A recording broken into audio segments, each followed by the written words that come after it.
Vexel Philippines, and ito yung pinangako namin na tutorial for creating a vector on Illustrator, or papakita namin yung workflow ng paggawa ng vector. But disclaimer for this tutorial, hindi to magiging parang ito yung pinaka workflow talaga na ginagawa usually ng mga designers. So ito lang is just another way para makapag-start kayo mag-vector sa Illustrator. Okay?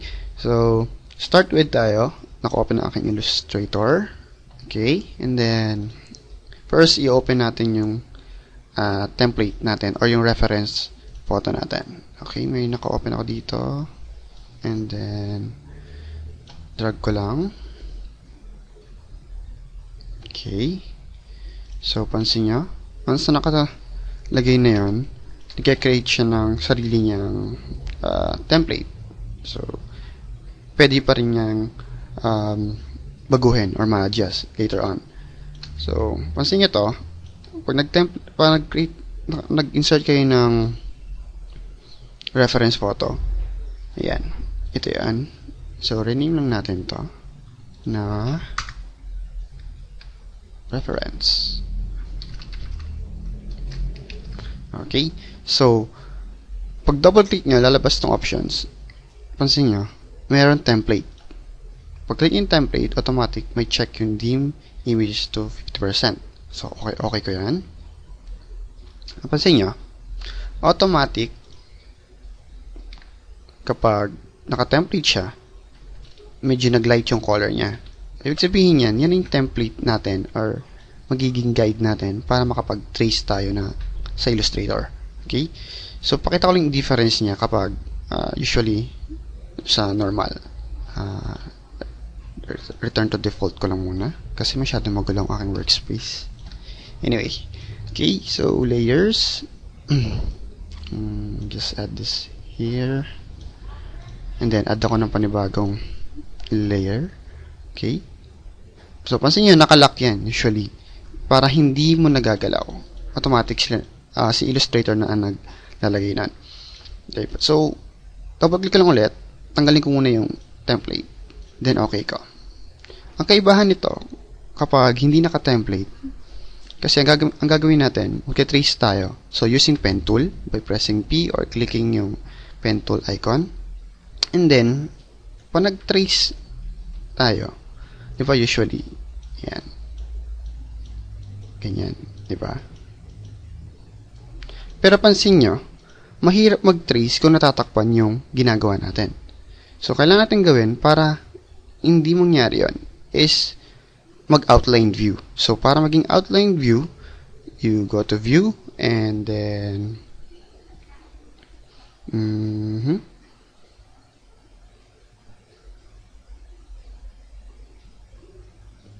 ayun, sorry.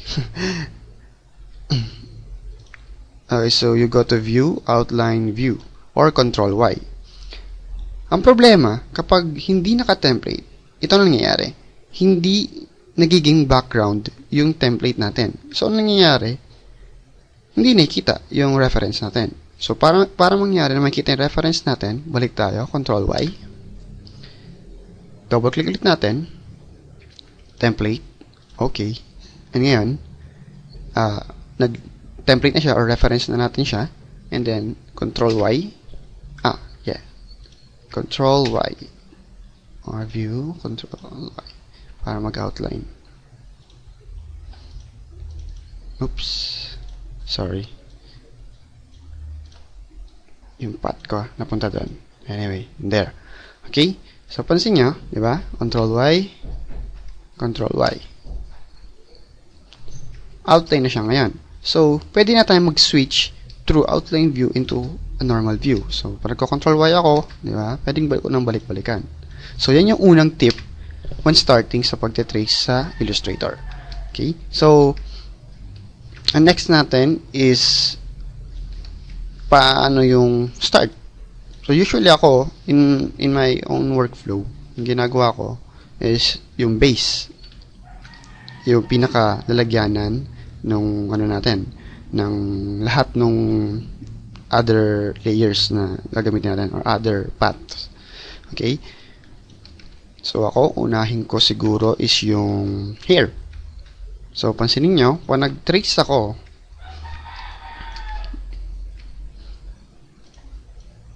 so, hindi ko ipa-perfect yung aking pag-trace ngayon para lang makita nyo kung paano yung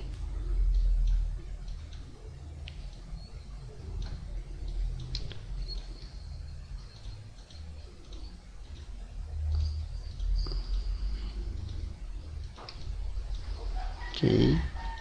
So, rough lang to para lang ma-idea kayo. Then, later on, papagandahin ko na lang siya pag natapos yung video. Okay? So, yan. So, Control Y. So, pansin nyo nga. Yan. Diba? So, Control Y lang ulit para bumalik sa outline. Lolo ko. Outline. Okay. So, usually, yan. Trace na ako ng trace. And next is yung head. Okay?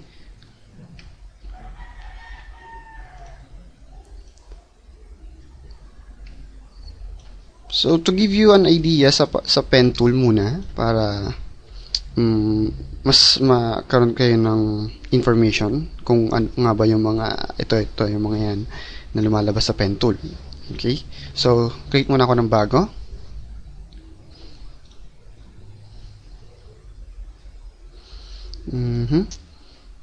Custom, kahit for web lang, and then, okay.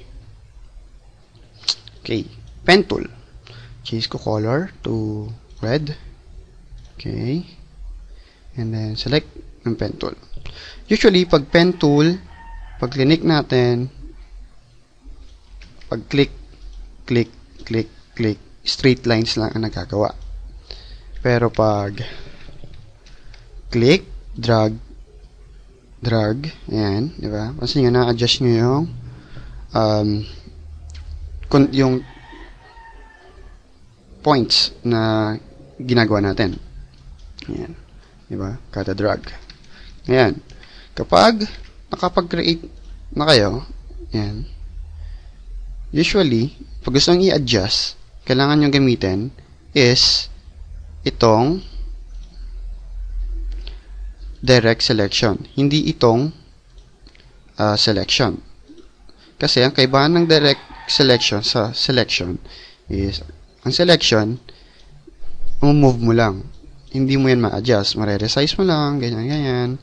Pero, hindi mo ma-adjust yung mga points ng path mo. Okay? Ang direct selection, siya yung nag-a-adjust ng mga points natin. So, pen tool ulit. Kailangan, kung gusto nyo i-connect, click lang, and then, yan. Kasi kapag nag-pen tool kayo, yan, tanggalin ko lang yung selection. Tapos nag-pen ulit kayo, select ko lang muna, V, pen, pansin nyo, nagkikreate na siya ng bagong path. And hindi siya doon nagko-connect sa una. So, para mag-connect siya, kailangan, ganyan. Click nyo muna din, connect. Okay. So, paano i-adjust yung paths na nandito? Para ma-adjust siya, kailangan nyong press yung direct. So, usually, ang technique para mabilis yung pag-switch nyo sa pen tool and sa selection, ganito. Pen, press nyo yung P, and then, select nyo, di ba? Oops, sorry. A. Kasi nyo, pag press ko yung control, nag-switch siya sa selection tool. Di ba? Kaya, usually, pen, ang ginagawa ko, naka-pen tool ako, gusto kong mag-create, pag i-drag ko, o pag i-adjust ko, ayan, di ba? Pag hold ko yung control sa keyboard, nag-iiba yung cursor ko. Nagiging direct selection. So, pwede ko kagad i-adjust. Di ba? So, yun yung another tip para mabilis kayong edit ng paths dito sa pen tool. So, again, kita mo ng bago. Ayan. And then, gusto kong i-adjust. control. Although, pwede rin kasi, nakaselect pa yung pen tool nyo. Pero, pansin nyo, di ba? Hindi nyo isa-select yun. Kailangan nyo gawin, hold yung control, and then click. Kahit alin dyan. Para ma-adjust nyo yung ano yan, anchor. Yan, yun. Nakuha ko rin yung term, anchor. Okay? So, hindi to scripted na screencast. So, kung ano yung mga papasok sa isip ko, yun ang sasabihin ko. Okay? So, next is paano mag-disconnect ng lines or ng paths dito sa Illustrator. So, parang sa Photoshop din. So, click, and then, gusto nyo ng bagong path, click, hold yung control, then click. Diba? Putol na kagad. Drag ulit, click. Drag ulit, control, click, left click. Diba? Pen tool, click, drag, and then hold control, click. Para ma-disconnect siya. Okay. So, usually, diba, pansin nyo, sa Illustrator, meron kasing dalawa. Merong stroke, merong and fill color. So, para mag-switch yung dalawang yan, di ba? So, pansin nyo, ang stroke natin is black and ang fill natin is red. Para mag-switch yan, hold nyo yung Shift X. Di ba? Nagpapalit sila ngayon. Pansin nyo to? Shift X. Oops. Or click nyo to. Di ba? Magpapalit yan. Yun yung shortcut. Shift X. Okay? Shift X. Yan. So, ngayon, paano maging transparent? Kung gusto nyo, paano kung gusto nyo line lang or stroke lang lalabas? So, ito yung stroke, yung square na may butas, and yung fill yung buo, yung square. Okay? So, selected yung ano natin? Yan. X. Pag nasa ibabaw itong square, ibig sabihin yan, yan yung may edit nyo. So, para maging transparent yan, hold nyo yung bracket. Or yung question mark, bracket, slash wala, sorry. Question mark slash sa keyboard. Okay, so undo ko lang. Para maging transparent, again, click nyo. Kasi nga, nawala yung stroke. Zoom ko lang para mas makita nyo. Undo ko. Okay, click ko to. Kasi nga, nawala, diba? So, what if gusto ko yung black yung wala? So, select ko muna X sa keyboard and then bracket. So, kasi nga, stroke na lang yung natira. Alright? Diba? So, ganun. Ganun yung mga tips sa pag i-edit ng mga strokes, fill, and sa paths. And ano pa ba? Ayan, may isa pa. Sa pen tool, kasi, select ko lang muna, delete. Pansin nyo itong pen tool. 1, 2, 3, 4. So, discuss ko na yung pag-add. Hindi ko pa discuss yung delete and convert. So, next natin. Pen tool. Click. And then, click. Yung pag-add kanina, diba? Kailangan naka-direct selection ka. And then, press mo yung P. Click mo para mag-connect. So, paano mag-delete? Para mag-delete, pansinin nyo, merong lalabas na minus sign. Pag-click nyo, boom. Diba? Wala. Click, minus sign, babawas siya. Okay? So, what if gusto magdagdag sa kahit saang part nung path?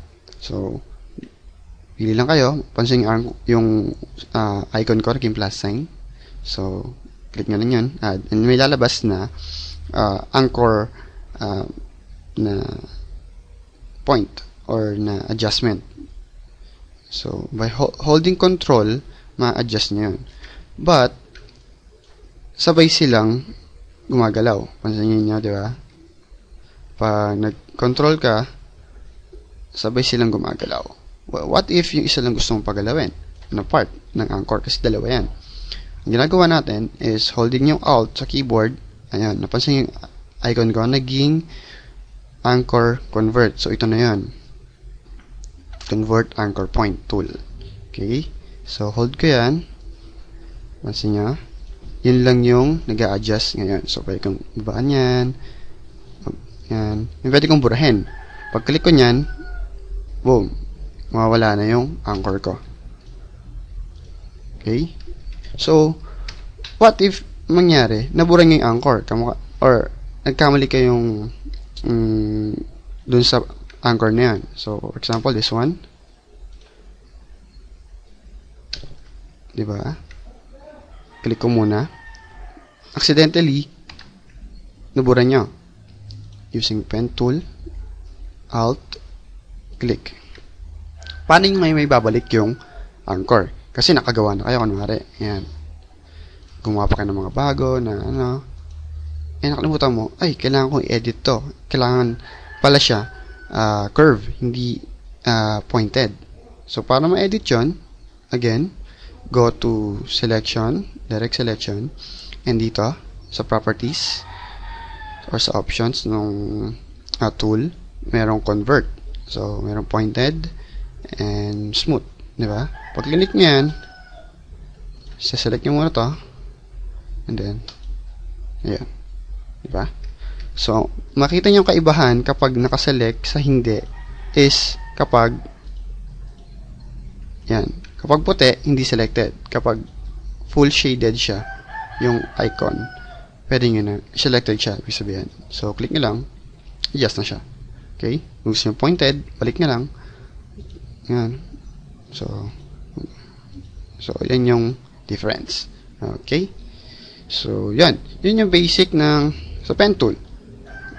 So, balik tayo doon sa ginagawa natin. So, ngayon, may idea na kayo kung paano nga ba yung simula. So, gagawin ko, bubuuin ko lang yung base, lahat ng edge, puro edge lang gagawin ko. Pero usually ako, pag nag-trace ako, hindi ako yung ganito, di ba? Usually kasi pag nag-trace talaga, ginagawa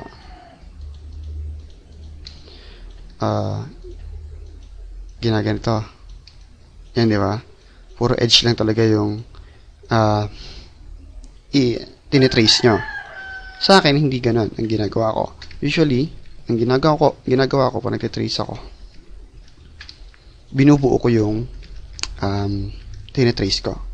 So, to give you an idea, example sa tenga. Ang tenga, parang inisip ko, it's another part ng katawan, di ba? So, mangyayari, ititrace ko siya ng hiwalay. Trace ko lang, ganyan.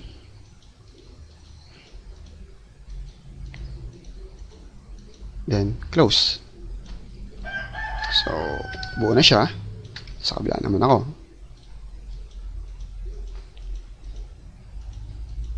Later on, makikita nyo ang benefit nito. Kaya, ginagawa ko yung ganito. Okay? So, tapos na yung tenga. Next ko is siguro yung ulo. Kasi ito na yan. Yung chin and yung face. So again, draft ko lang ginagawa siya. Hindi ko siya pina-perfect.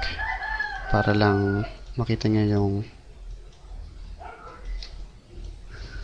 flow nung ginagawa ko. Okay, so yan, ulo.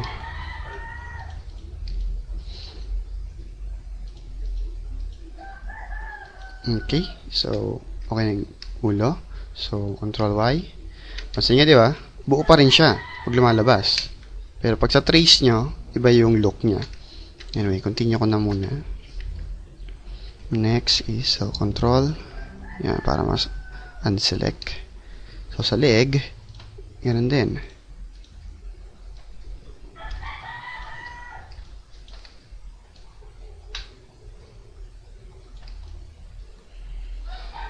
Yan, usually, ito, nagiging problem to. Napakahaba nung anchor nyo. So, kapag nangyari yan, usually ginagawa dyan, pinuputol or ina-adjust. So, again, kailangan ang magkatabi is yung direct selection and then yung pen. Para pa nag-pen kayo and then control, automatic na adjust nyo to. Diba? So, yan. Pwede nyo paiklain or putulin nyo. Yung ganyan. Kasi pag pinaikli nyo lang, pansin nyo to, yung kadugtong, oops, control, yeah, control, And then, pen tool. Yan. Anyway, hindi na lumabas yung anchor. Yan, continue ko lang muna.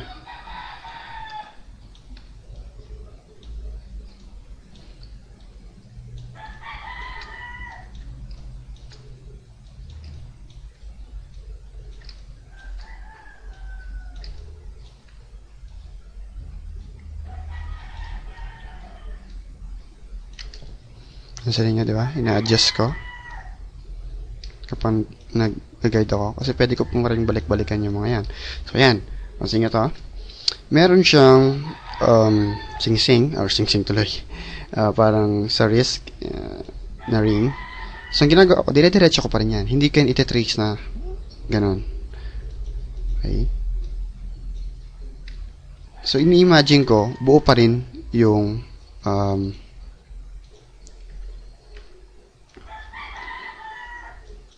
yung katawan niya.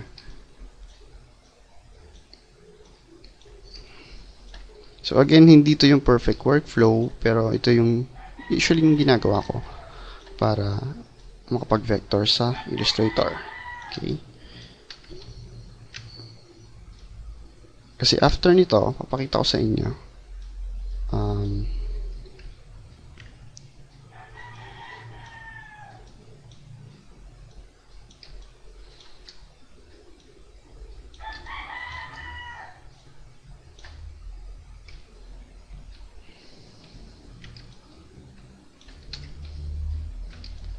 actually, hiwalay ko yung katawan pala.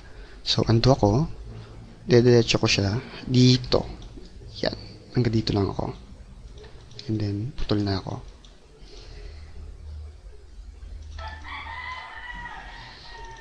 Yan. Katawan. So, dito na ako sa kamay.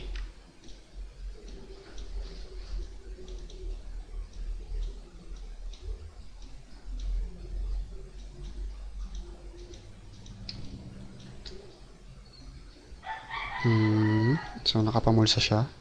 Diba?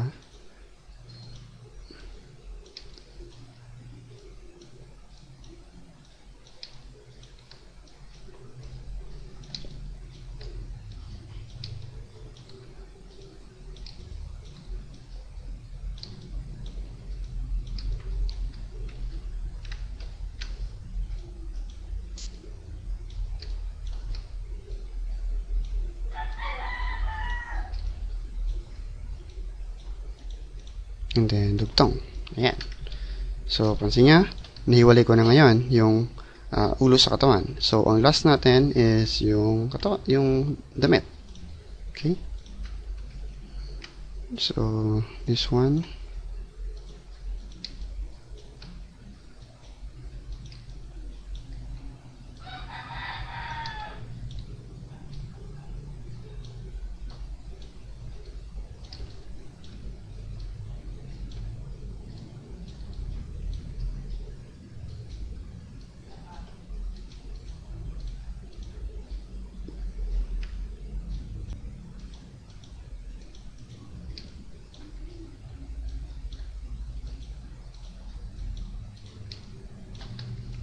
Usually, mas mabilis ito kapag naka-tablet.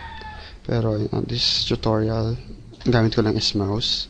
Kaya, puro ako click lang ng click. Okay. Pero depende. May mga users na sanay sa tablet. Yung iba naman, hindi sanay sa tablet. Kaya, mas prefer nilang mouse. So, okay. Ayan. Okay, so pansin nyo, buo ko na yung aking base. So, pa nag-outline view, or preview, buo siya. Di ba? Okay. So, bakit ko ginawa yan? Ang ginagawa ko kasi, para mabuo yung base ko, so, ito yung base ko, di ba? So, gagawin ko, duplicate ko muna yan. Lock ko yung original, or itong layer. Itong original ko, select ko lahat, and then kapag naka CS5 ko yun na version ng Illustrator, pwede nyo gamitin to, Shape Builder tool. So, nangyari, ang Shape Builder tool is kino-combine niya yung mga, ayan, 2, tinatapat-tapat nyo lang na ganun. Yan. Ibig sabihin niya, minamerge nyo siya. Yeah. Yeah. Yan. Merge. Okay. Merge. So, yan. So, pag tingin nyo yan, buo na. Buo na yan. So, tanggalin ko muna to para mas may idea kayo. So, yan. Hindi ko pa na-merge to. So, again, select lahat. Shape builder. And then, yan. Although, pwede rin naman na ganito. So, lock ko muna to. Again, duplicate ko to. Para may idea kayo. So, tanggalin ko to. Ayan. Select nyo to. And then, go to window. Where is that? Pathfinder. Yan. Pathfinder nyo. Click nyo lang tong add. Automatic, buo yun. Buo na sila. But, meron kasing difference yung dalawa. Usually, kapag medyo complicated na mga paths or yung mga combinations, ang ginagamit ko is shape builder. Mas mabilis. Kasi, may konting parang tweaking dito sa unite ng shape modes. Pero, ayun, depende sa inyo. Mas maaning siya pag nagamit niyo siya. Pero yun yung basic idea is pang merge siya ng mga shapes without doing yung mga multiple layers pa. So anyway, so tago ko lang to. Balik ako dito. So ito yung original ko, di ba? So base. So pwede kang i-lock yan. So yung duplicate ko ito. So burin ko muna to. Yan. Now, the fun start. So, once na-create nyo yung base nyo, ang mangyayari naman ngayon is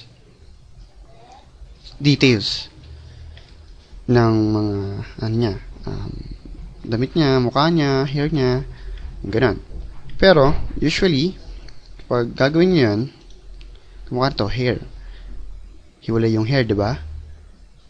Pansin nyo, nasa isang layer siya. Separate ko sila isa-isa. Yung tenga, actually, dapat nga may big pa, may ilong, and may mata. So, gawin ko lang, mabilis. Para, maano lang.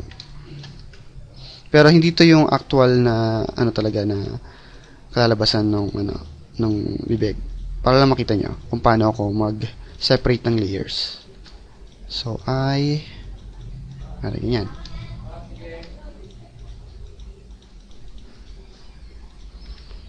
Minsan iniwalay ko pa yung eyebrow.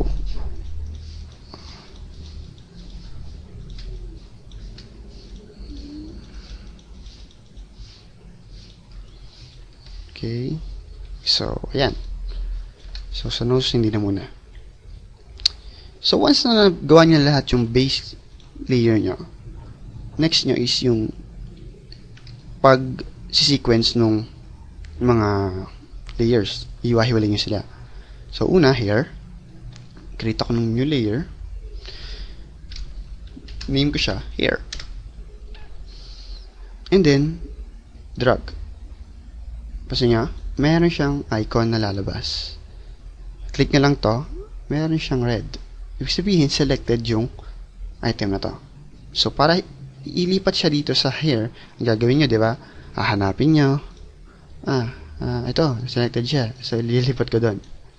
So, medyo parang mahirap yung ganon. Kasi usually, hindi nyo minsan makikita na ang dami ng layer. Ito, konti pa lang to. Pero once na detail na kayo, mas marami yan. Mas maraming lalabas yan na layers. And, syempre, mag-scroll down pa kayo. Ganon.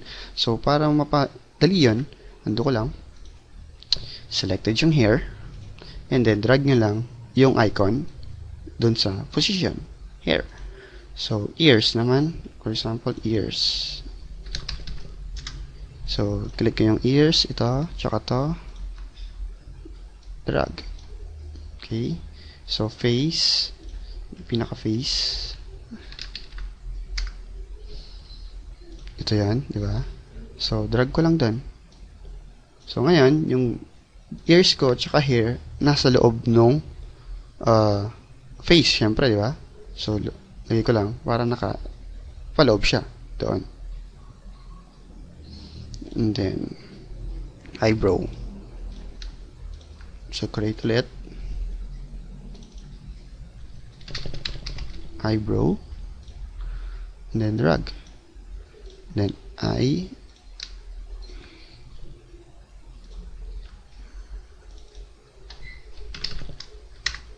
Then, drag. Oops.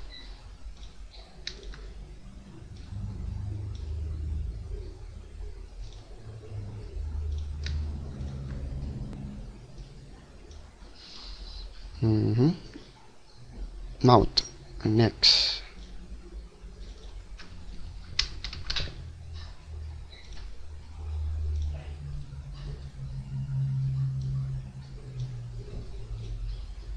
So, niwalay na, di ba? Yung mouth, yung eyebrow, then eye.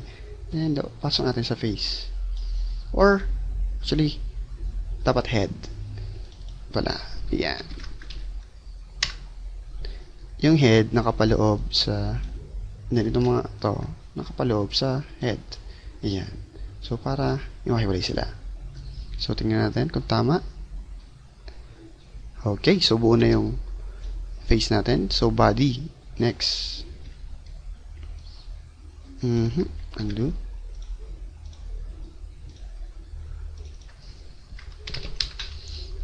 Body. And then, this one, drag sa body. And next is yung dress.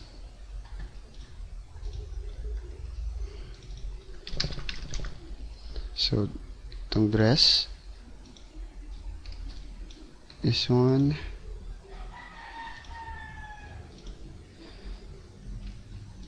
sa dress. And then, yung dress nasa loob ng body. Oops.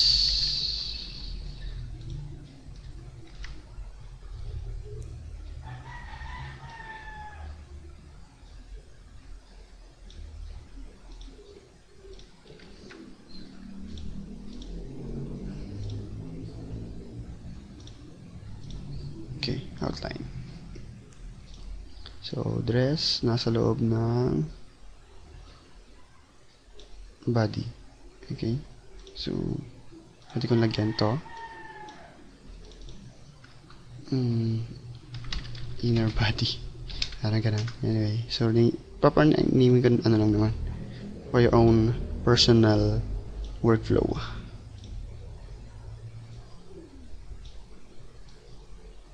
Yan, inner body. So, yan. So, yun yung basic on how to move layers. So, kasi yung icon kapag naka-outline, para siyang transparent yung mata. Okay. So, yan. That's how I do my base. And next natin na gagawin is syempre yung hair. Siguro yung eye. Or, depende kasi. So, sa akin kasi, kahit anong pwede kong unahin Kasi, pansin nyo, di ba, naka-layer na siya ng maayos. So, pwede ko simulan kahit alin dyan. And, so, yan. So, that's the basic on how to start here on Illustrator. Kung paano ilatag yung tracing material nyo or yung reference nyo. And kung paano siya ilagyan ng base na outline or base paths. So, yan. So, see you on our next tutorial for the eyes, nose, mouth, and other stuff. Okay? So, see you on our next video.